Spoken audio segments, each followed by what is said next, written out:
Segment 3, Golden Black Live. Brian Newbert joins me, and we're talking, we've been talking football, and of course Sharon Versa was on segment 1. Brian, obviously you look at the opponent too tomorrow. Nebraska is Nebraska, even though they have lost 5 games by 13 points. They haven't been great by any stretch and have had blown opportunities to close out games, but this is not a Little League operation coming in here to Ross-Ade Stadium tomorrow. No, certainly not. When you look at the run of games they've lost, it's really improbable. The way they've lost, the number of times they've lost on the opponent's last play. You have to figure at some point in time the universe is going to balance itself out a little bit and things are going to go Nebraska's way. And when you look at Minnesota a couple weeks ago, not that these two games can be compared, everything under the sun was going against Minnesota. They weren't playing very well. They had 1,000 injuries. They were really shorthanded. They came into Ross-Ade Stadium, pretty much had their way with Purdue. Obviously, that was a few weeks ago. Things can change on both sides of the ledger. But Purdue's got to play a lot better than they have been playing to even have a chance in this game. To look at Nebraska as a 3-5 football team is a little bit misguided because of the circumstances of their games.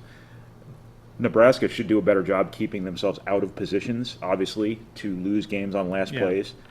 But be that as it may, this is a team that could easily have 5 or 6 wins right now. Yeah, if they just do a couple of things against Illinois, if they don't throw the ball out of bounds at the wrong time, and against BYU, I can't remember the exact circumstance. They but lost on the Hail Mary to a backup quarterback. Well, that I knew, but they did something right preceding it that gave BYU a little bit of time, more time than it needed, and that was the window of opportunity that gave Nebraska the opportunity to get the job done, and that's something that has to change, certainly from a Purdue standpoint. Recruiting-wise, we've been talking a lot on the site this week about junior college guys. I know they'll probably have a whole host of kids there. Purdue's been bringing them by the dozen in terms of players. I mean, kids from different, not necessarily recruitable guys, but anything that you expect tomorrow in terms of any visitors or anything else that's going on that you're keenly aware of at this point? No. Yeah.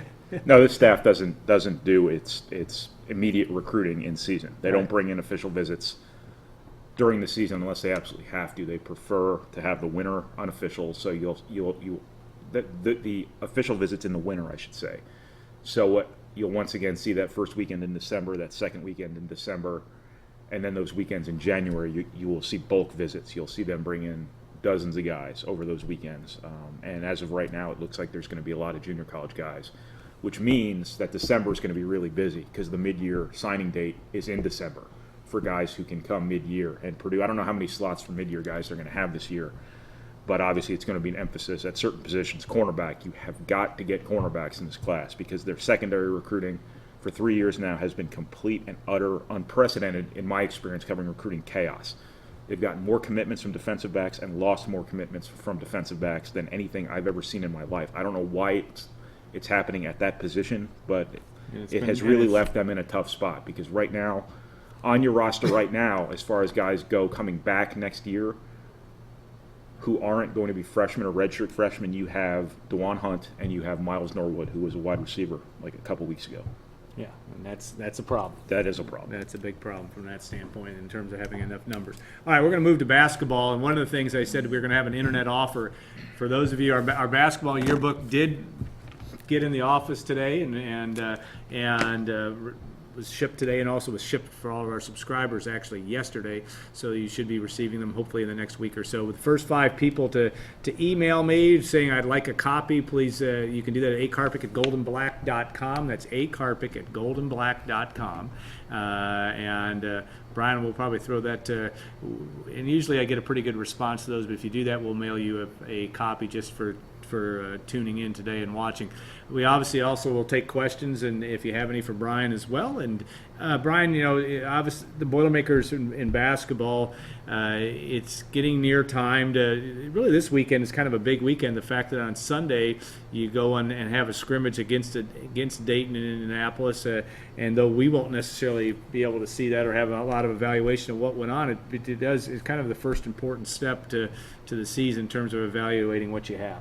I'm sorry, you said that email address was acarpick. Acarpick. Can you spell Carpick for me? Yeah, it's KARPICK at gold, and it's GOLDANDBLACK.com. I'll save that till later. Hopefully people don't beat me to it. Yeah, the private scrimmage I don't know what else to call it. You can't call it secret because we don't know about it. Yeah. The private scrimmage at the University of Indianapolis on Sunday is not something we'll have a chance to see. We will try to find out what happened Sunday night, so you may want to stay tuned to the website then. But yeah, this is a good opportunity for Purdue because Dayton affords them some interesting matchup dynamics because of Dayton's ability to play small, which they had on display in the NCAA tournament when they made their run last year, which could give Purdue problems because of the dynamics of its lineups. Purdue's going to play really big, so Matt Painter knows that they might run into some difficulties when they have to play against, small ball teams. So Painter wants to get all those matchup problems out on the table right away to see that when the games count, how they're going to deal with those things. The other part of Dayton, too, is there's that dynamic, but they also have a big man named Steve McElvain. Purdue fans might remember him because Purdue recruited him.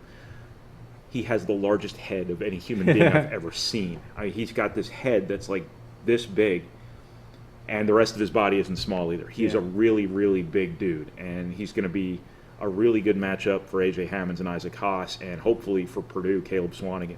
That's the interesting dynamic here, too. I keep using the word dynamic. I need to come up with synonyms. If Caleb Swanigan can't play, which he won't be able to unless the NCAA clears him for eligibility prior to Sunday. Which would be about 5 o'clock this afternoon, one would think. Unless they call on. Yeah. So I don't know what their hours are. But the purpose, largely, of scrimmaging Dayton, aside from the fact Dayton is a good basketball team, an NCAA tournament team, is to test out those big lineups against potential matchup issues. So if you don't have Swanigan, who's really kind of the straw that stirs the drink in terms of what Purdue is doing from a lineups perspective. I'm not saying he's their best player. I'm not saying he's their most important player. I'm just saying he's the guy that makes those big lineups work. Then that part of this is all kind of moot because if Purdue's got to move Vince Edwards back to the 4, where they played him last year, move Rafael Davis down to the 3, where he played last year, you aren't getting a chance to test out what you're going to be this year. You're playing like you were last year, and the point of playing Dayton is to test out how you're going to play this year. So it would be really unfortunate for Purdue to not have Swanigan on Sunday.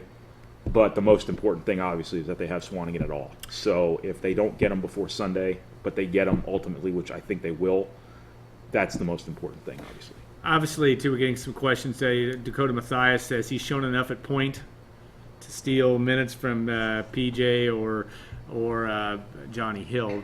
How have you seen that, and how is that position developing? Maybe better asked. I think between Thompson and Hill, it's pretty much neck and neck. They don't know who they're going to start on Sunday. At least as of yesterday, they didn't know who they were going to start. I think those guys are both right there with one another. You can look at that as a good thing that they're both starter caliber of guys in Purdue's eyes. You could look at it like you would prefer one of them having separated themselves to this point. But I don't know what direction Purdue's going to go in. They're very different players. So I could see it kind of being a matchup thing sometimes. But also, to the question about Dakota Mathias, yes, I think he can play the point position in certain situations. I don't think they're going to put him out there when somebody's going to be very aggressive defensively, full court, or on the point guard. If Purdue had to play against itself and put 94 feet pressure on the point guard, I don't think that would be ideal for him. If they played Minnesota with a full court press, I don't think that would be ideal for him. He's smart enough and he's cunning enough and he's savvy enough to handle that stuff. It's just not an ideal matchup. I think when you look at the half court, I think he's fine in the half court. With as much as Purdue's going to get zoned, there could be some real value there to having that shooting presence at the point, but also somebody who's a really, really intelligent offensive basketball player and a really good passer and a really good decision maker. So it wouldn't surprise me at all if you see him play the point here and there in half-court situations. I just don't think it's a good defensive matchup for Purdue. In fact, I don't think it's a palatable defensive matchup either. You don't want Dakota Mathias guarding the other team's point guard. Not to say he can't be competitive there. You just rather have one of your more athletic guys carrying out what Purdue needs from its point guard defensively. All right, now those of you that have sent me, and I've gotten several responses, make sure that you send me your address. It would be helpful if I'm going to put it in the mail. Well, now, Andy, I know I have yours, but it's always helpful to have that address. We do have carrier pigeon service here at Golden Black. All right, how good is in what you've watched of Swanigan? You've obviously watched the 2 scrimmages and in practice as well. What's something that we aren't talking about him that impresses you a lot about him? Maybe you've talked about everything. I don't know. Just his versatility. He's really a unique player in the sense that he can give Purdue a lot of the skill they've gotten from guys like Robbie Hummel. Not to that level, Robbie Hummel and Vince Edwards at the 4, but with really uncommon power and really uncommon rebounding ability. He might be one of the Big Ten's best rebounders right away. I'm trying to temper expectations here a little bit because he is a freshman, but he is that caliber of rebounder. And that combination of skill and power is just something Purdue's never seen. I'm not saying he's the best player Purdue's ever had because they haven't had one like him. I tweeted something on Saturday and people immediately took it as, he's better than Glenn Robinson or he's better than whoever. No, I'm not saying that. I'm saying he's a very different player. He gives him a decision-making element in a player who can also be a dominant rebounder and a dominant low-post type of scorer, but also some offensive skill. When they get him, I'm not sure there's not going to be situations this year, like when they play Alex Ola at Northwestern, 7-footer, really big center, kind of like the guys Purdue has, only Purdue's guys are better. If they can get Swanigan matched up one-on-one on him, their most effective matchup lineups might have A.J. Hammonds and Isaac Haas on the bench, as hard as that might be to believe because that's their concentration of strength right there from a personnel standpoint. But Swanigan can be such a matchup problem facing the basket, especially when Purdue gets zoned. When he gets the ball in the middle of the zone and he can face the basket, he can make that shot instinctively. He can pump fake, he can put the ball on the floor, and he can drive. And if you've got him, you've got a 7-footer facing him, when he's facing the basket and he's got them flat-footed, they're in deep trouble because he's a really difficult matchup. And there could be situations where the best-case scenario, when he's driving from the high post, is going to be that center fouls him. Otherwise, you just kind of hope he misses sometimes because he's a really, really effective, really multifaceted offensive player. Yeah, we're getting a lot of questions, and we're about to close down the show. But is it Biggie's hands that make the difference? I mean, his ability to not only pass the basketball, which we've seen, but also just his strength, in his hands is what makes the big difference for him in that part of his body. He has great hands. He has great feet. You see him though sometimes. The one maybe Achilles heel for him right now is he's maybe not simplifying things the way he can. You see every now and then one extra ball transfer, one extra pump fake, one extra dribble, whatever it may be, whereas he might just go up with the ball and either score or get fouled right away. I think maybe sometimes he's overcomplicating things a little bit. And that's kind of natural for a player who's had to find ways to score on people who are bigger than him. When I say bigger, I mean taller. He's played at very high levels of basketball, and he's not the most athletic guy, and for the majority of his career, he wasn't the tallest guy. So he's had to come up with a lot of different ways to compensate for that. And he's done an excellent job throughout his career doing it, but maybe sometimes he goes to the bag of tricks a little bit more than he needs to at this level. Okay, last quick question on, and I know you've talked about this till you're blue in the face too. I know Schneider-Harrard is that decision isn't imminent, or is it? I mean, in terms of where that's going to go, and I know it's been on the site as well. Wednesday. Yeah. He's supposed to announce this coming Wednesday. So I think Kansas might be a little bit off the front burner with him, which would make it a Mississippi State or Purdue sort of situation. Mississippi State's got some traction there, real traction there at Pier. Purdue's probably made the best pitch from a practicality standpoint. You know, he's not going to come in and start at Purdue probably because Isaac Haas is going to ascend to that starting center position, but he will play. Isaac Haas is not going to be a 30 to 35-minute player out of sheer practicality of somebody his size. So whatever minutes A.J. Hammonds is vacating, those could conceivably be Schneider-Harrard's next season. All right. Well, that's the latest on that, and obviously check the website over the weekend. We'll have as much as we can get on the basketball scrimmage on Sunday. Obviously, a lot of football coverage as well. We want to thank our sponsors, XXX and Carrie and Greg Ayersman and all the folks there for all that they do for us. Hilton Garden Inn, State Farm agent Trent Johnson, and John Basham and the folks at Basham Reynolds for their support of our show over the years. We'll be back next week. We're going to have a different start time a little bit later next week as well. Stay tuned for that, and we'll look forward to having you join us as well. Those of you that have emailed me, I'll get those magazines out to you. We're going to make a run to the post office this afternoon, so we'll look forward to doing that too. I thank also Gordon and Allie and all the folks at WL5 for helping make this happen. If you've missed part of the show, stay tuned. We'll have a replay up within the next 90 minutes or so, I would suspect, and you'll have a chance to watch it all over again. Thanks again for those of you for joining us, and we'll look forward to seeing you next week on Gold and Black Live. I want that free yearbook. There you go. You got it. It's you. Thanks.